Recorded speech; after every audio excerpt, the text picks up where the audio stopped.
बच्चों देखिए, आज हम आपको किसके बारे में बताएंगे? ज्वालामुखी के बारे में। पिछली कक्षा में हमने आप लोग को ज्वालामुखी प्रकार सब बताए हुए थे। आज हम उसको आप फिर से समझाएंगे और एक प्रैक्टिकल द्वारा बताएंगे। ठीक, ये देखिए यहाँ हमने ज्वालामुखी का चित्र बनाया है। तो ज्वालामुखी की सबसे सरल परिभाषा है, ज्वालामुखी किसे कहते हैं? जिसके मुंह से आग निकले उसे ज्वालामुखी कहते हैं। ठीक, और ज्वालामुखी जब विस्फोट होता है तो उसके मुंह से मैग्मा, कंकड़, धुआं, गैस ये सब निकलता है। ठीक, फिर क्या है ज्वालामुखी के चित्र में देखिए, ये देखिए ये जो नली दिख रही है बीचों बीच में, ये जो नीचे मैग्मा भरा है इसी नली से निकलता है बाहर। ठीक, ये नली को क्या कहते हैं हम लोग? निकास नली। ठीक, और इसी ज्वालामुखी के आगे जाके यहाँ एक छिद्र होता है, उसको क्या कहते हैं? विवर या क्रेटर कहते हैं। ठीक, जब ज्वालामुखी विस्फोट होता है तो इसी क्रेटर से मैग्मा निकलता है, नीचे गिरता है और जो आग बहती है उसे लावा कहते हैं। यही चारों तरफ जम जाता है और ये विस्फोट वही होता है जहाँ भूतल कैसा होता है? कमजोर हो सबसे। जिस एरिया में ज्वालामुखी विस्फोट होते हैं ज्यादातर प्रशांत महासागर के परिताचार और सबसे ज्यादा क्या होते हैं? ज्वालामुखी विस्फोट होते हैं। तो ये जो बार बार विस्फोट होने से जो ऊंची सी संरचना बन जाती है इसको क्या कहते हैं हम लोग? ज्वालामुखी कहते हैं।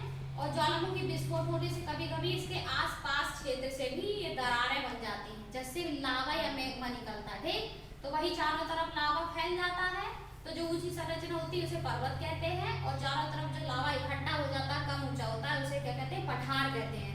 जैसे हमारे भारत का जो दक्षिण का पठार है, दक्कन का पठार, वो भी इसी का ही एग्जाम्पल है। ठीक, जैसे तुमने घर में देखा होगा रोटी फूलती है, जब फूलती है तो क्या निकलता है? एक छेद हो जाता है जिससे भाप निकलती है बाहर। देखिए हो ना फूली हुई रोटी? Yes, ma'am. फिर क्या होता है? उससे और तेजी से भाप निकलती है तो एक बड़ी सी दरार बन जाती है। ठीक, ऐसे ही इसके छिद्र से मैग्मा निकलता है, जब बहुत तेजी से निकलता है तो आसपास दरारें भी हो जाती है। ठीक, फिर यही मैग्मा लावा गिरने से क्या हो जाता है? ठंडा हो जाता है और उसके छिद्र पर ये जम जाता है। ठीक, जब ये जम जाता है तो इधर जो इसका छिद्र था यहाँ पानी भर जाता बरसात में, तो इसको क्या कहते हैं हम? क्रेटर। क्रेटर झील का निर्माण करते हैं। किसका?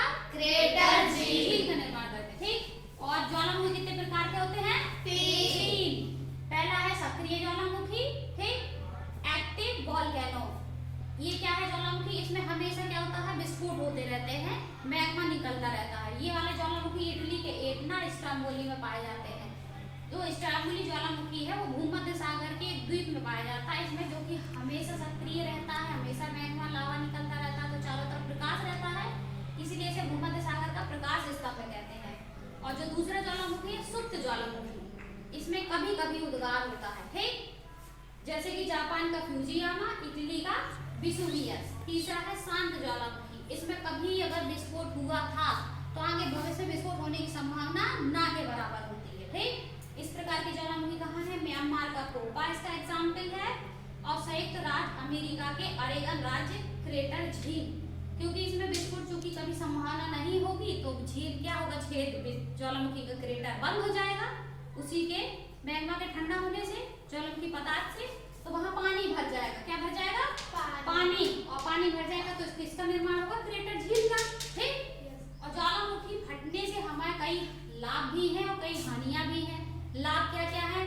जैसे ज्वालामुखी के फटने से क्या होता है कि उसमें बहुत सारे खनिज पदार्थ होते हैं, इसके अंदर वो बाहर आ जाते हैं धरती पे, जो हमें प्राप्त होते हैं। ज्वालामुखी से काली मिट्टी बनती है जो कपास और गन्ने की खेती के लिए जरूरी रहती है। और ज्वालामुखी जहाँ फटते हैं वहाँ का गर्म पानी की धाराएं होती है जिसमें गंधक मिला रहता है, जो चर्म रोग के इलाज में काम आता है। ठीक है, और जो भाप होती है उससे क्या बनता है? भूतापीय बिजली बनती है। और जो क्रेटर झील बन जाती है तो ये घूमने के इस काम आती है, इधर जाके लोग घूमते हैं, जिसे पर्यटन स्थल कहते हैं। ठीक, वही एक तरफ नुकसान भी है, ज्वालामुखी अगर फट जाएगा तो क्या होगा? वनस्पति जल जाएंगी, जीव जंतु मर जाएंगे। मरेंगे कि नहीं मरेंगे? यस। और जब लावा कई सैकड़ों किलोमीटर तक बहता है तो मकान, खेती ये सभी बर्बाद हो जाते हैं। और जब ज्वालामुखी समुद्र में फटते हैं तो उसे क्या कहते हैं? बडवानल कहते हैं। क्या कहते हैं? बडवानल कहते हैं। ठीक, और ज्वालामुखी विस्फोट से क्या होता है?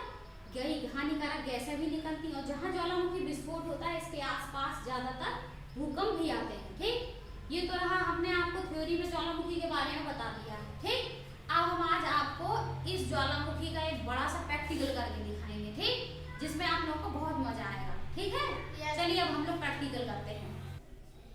ये देखिए बच्चों के द्वारा एक ज्वालामुखी की आकृति बनाई गई है जिसमें हम आप लोगों को अब बताएंगे ज्वालामुखी कैसे विस्फोट होता है। ठीक, ये देखिए, ये ज्वालामुखी की पूरी आकृति है। ये बच्चों द्वारा बनाया गया है। एक बच्चा तैयार है इस प्रैक्टिकल करने के लिए। और ये देखिए सभी बच्चे ये हैं हमारे जो तैयार हैं। चलिए अब हम देखिए आप लोग प्रैक्टिकल स्टार्ट करते हैं। चलो विवेक, इसमें शुरू करो।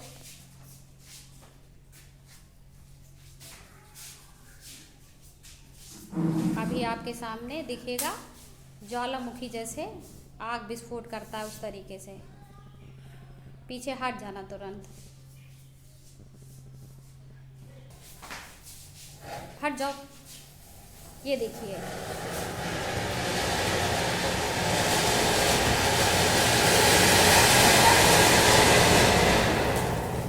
बहुत अच्छे। देखिए आपने देखा ज्वालामुखी कैसे विस्फोट करता है। उसमें देखिए आग लगी हुई है, धुआं निकला है।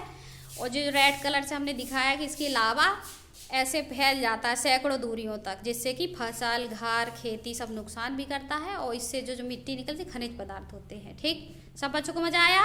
Yes ma'am. चलिए ताली हो जाइए।